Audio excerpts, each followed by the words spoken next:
Deesa Patan highway પર આસેડા પાસેની ગોળાઈમાં car ચાલકે બાઇક સવારને હડફેટે લેતા અકસ્માત સર્જાયો હતો।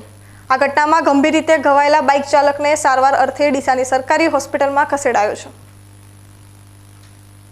ડીસામાં યુજીવીસીએલના સિક્યોરિટી ગાર્ડ તરીકે ફરજ બજાવતા રામજીભાઈ ઠાકોર આજે સવારે ડીસા પાટણ હાઈવે પર બાઇક લઈને જઈ રહ્યા હતા।